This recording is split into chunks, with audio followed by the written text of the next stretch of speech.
Assalamualaikum warahmatullahi wabarakatuh. Waalaikumsalam warahmatullahi wabarakatuh. Selamat pagi, Bu. Pagi.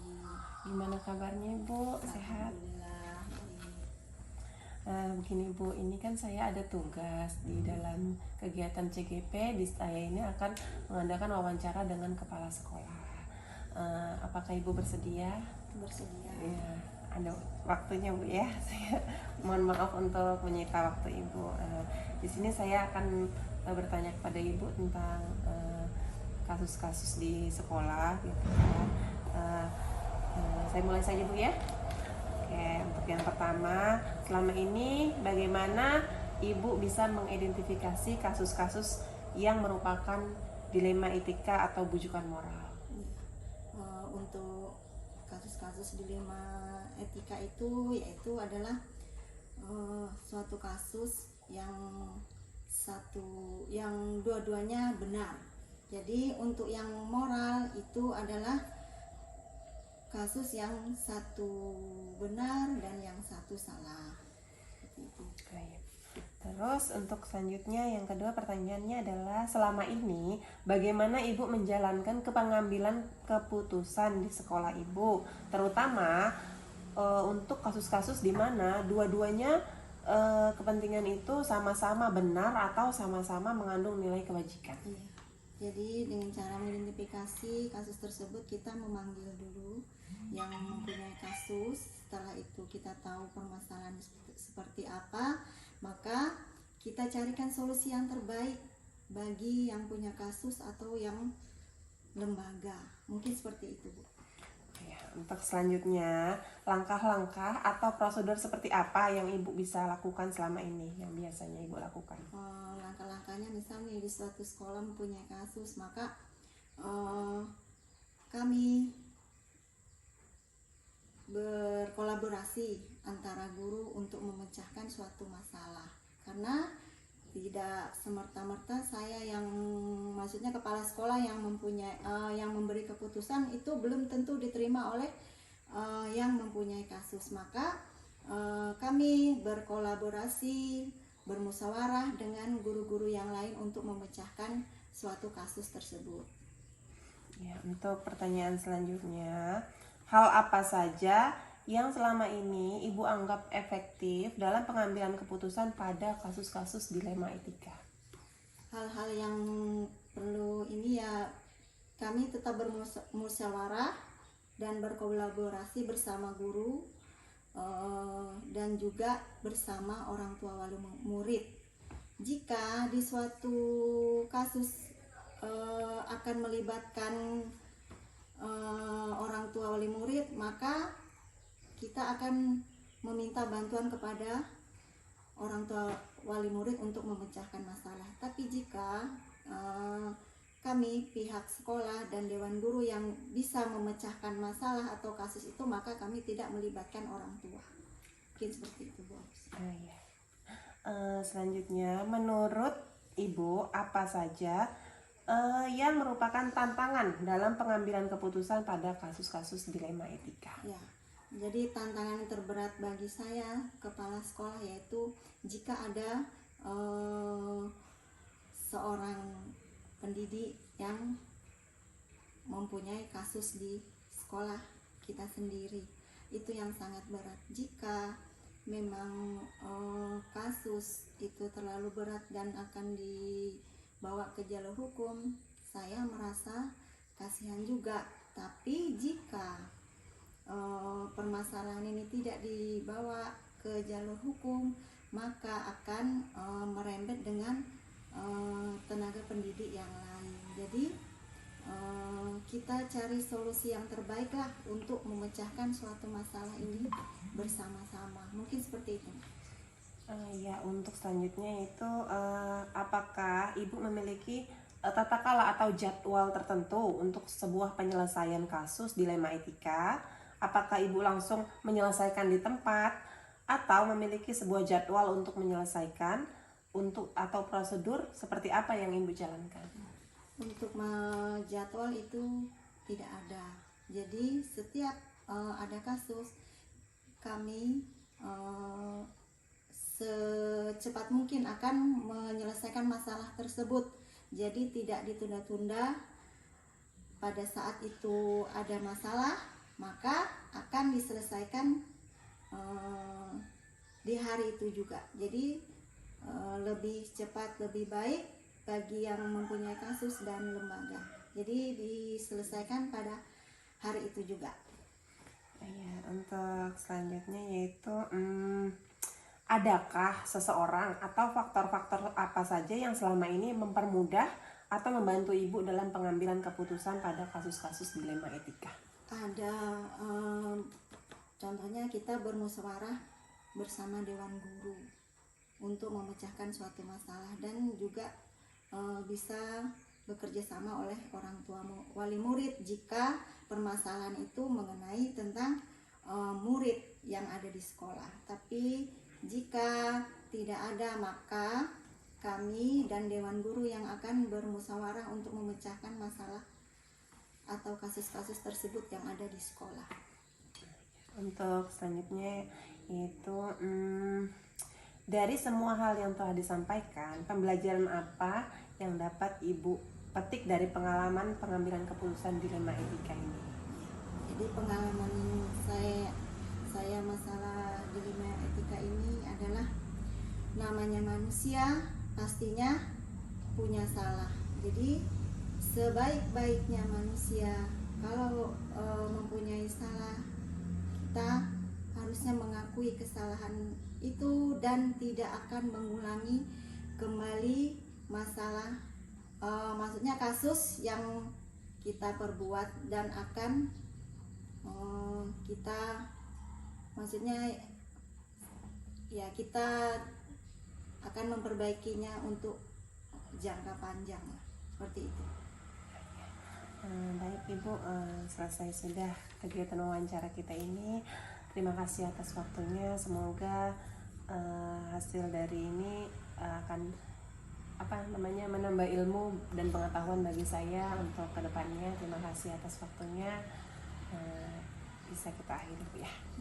Assalamualaikum. Waalaikumsalam warahmatullahi wabarakatuh. Baik Bu,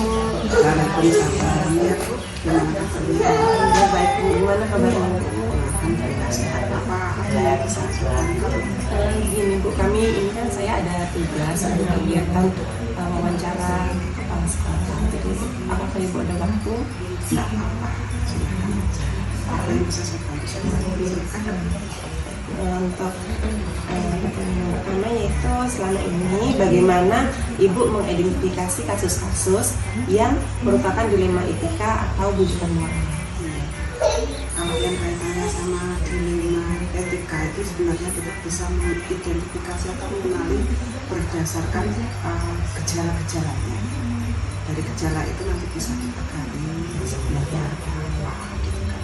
Nanti kalau sudah tahu permasalahannya ini loh, permasalahannya kita sudah tahu, ya kita cari informasi lebih jauh.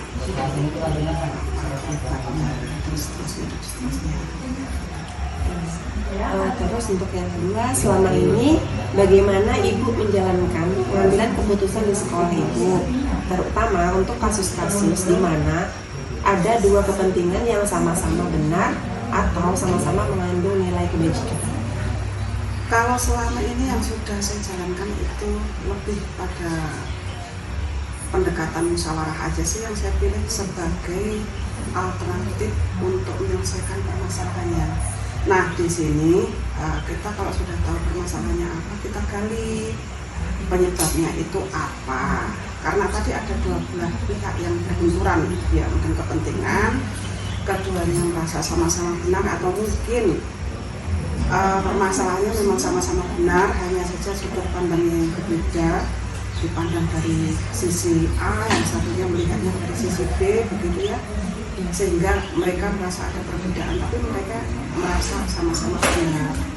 Nah itu kita gali dulu penyebabnya. Kalau kita sudah tahu dari kedua belah pihak, tentunya jangan cuma salah satu, atau mungkin dari pihak ketiga saja, dari kedua belah pihak. Nah mungkin selain dari kedua belah pihak, kita juga perlu mendengarkan dari pihak lain sebagai ya mungkin bisa untuk referensi, sebagai bahan pertimbangan kita ngambil keputusan. Kalau sudah nanti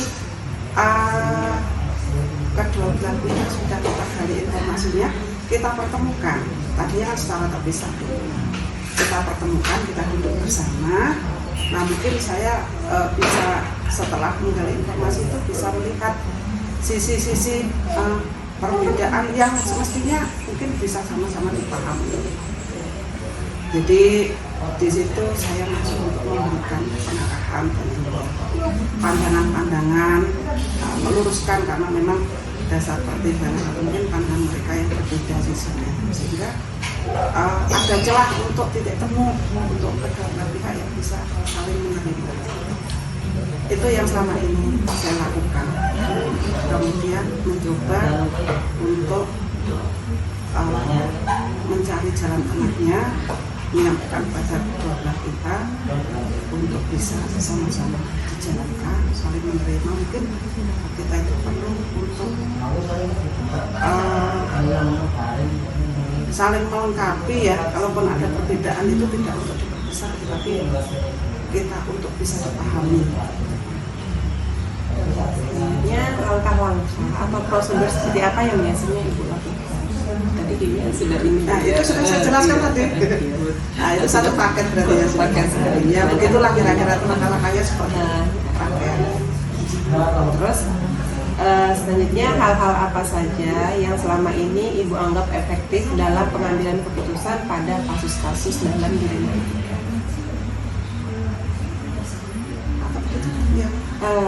Langkah efektif. Langkah-langkah efektif.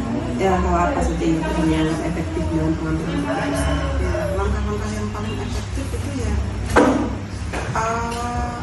duduk bersama itu tadi, duduk bersama untuk menyelesaikan permasalahan setelah tahu sama penyebabnya.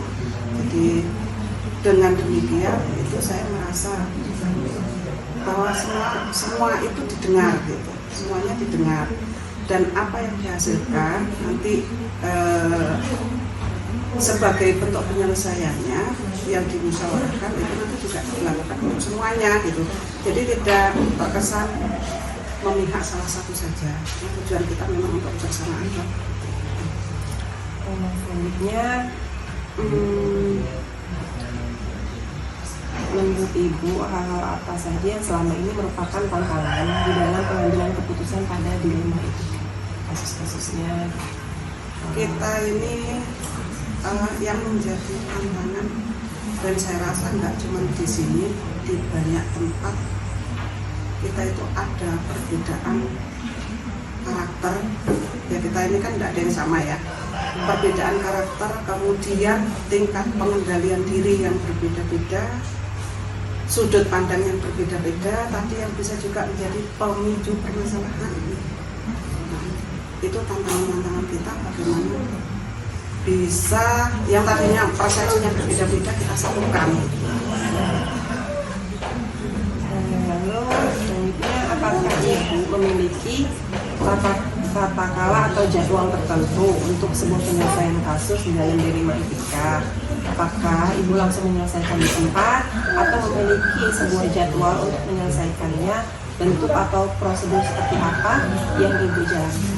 Kalau selama ini saya tidak memiliki jadwal tertentu secara berkala, itu tidak. Jadi kita sifatnya situasional dan modelnya kayak klinis gitu, di mana kita melihat ada sebuah permasalahan, di situ kita melakukan atau mencari solusi-solusi untuk penyelesaiannya. Karena sebuah masalah itu kalau misalnya dibiarkan akan berkelanjutan, jadi ya kita tidak bisa menunggu untuk waktu tertentu. Jadi selagi kita melihat itu ada sebuah permasalahan sebelum menjadi lebih besar, segera kita upayakan untuk selesaikan. Adakah seseorang atau faktor-faktor apa yang selama ini mempermudah atau membantu Ibu dalam pengambilan keputusan pada kasus-kasus dalam dilema etika?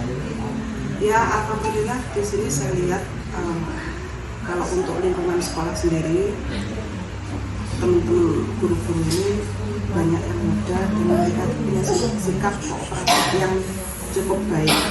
Jadi mungkin walaupun ada yang merasa bertentangan, tapi ada upaya juga untuk bisa menerima gitu. Ya, tentunya itu kita lakukan dengan cara yang baik, kita bicarakan, kita musyawarahkan dengan cara yang baik juga, bicara baik-baik. Nah, akhirnya mereka itu sedikit banyak lebih untuk menerima daripada menentang dengan berbagai pertimbangan. Jadi ya tetap menggunakan bersama kooperatif dari teman-teman. Kalau yang kaitannya sama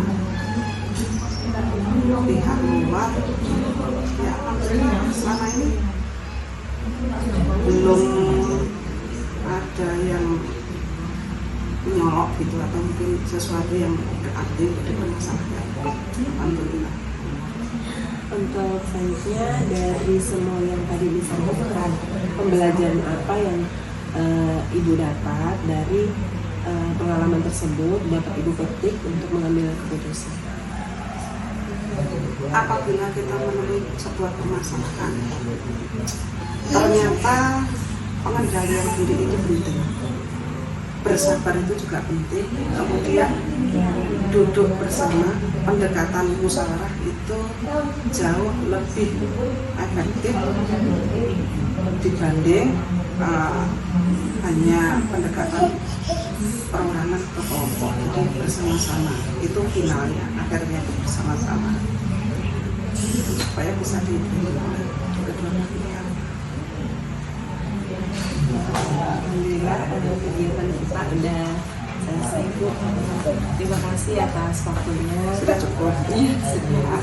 Karena ini kegiatannya wawancara bersama Ibu udah selesai. Terima kasih atas waktunya. Semoga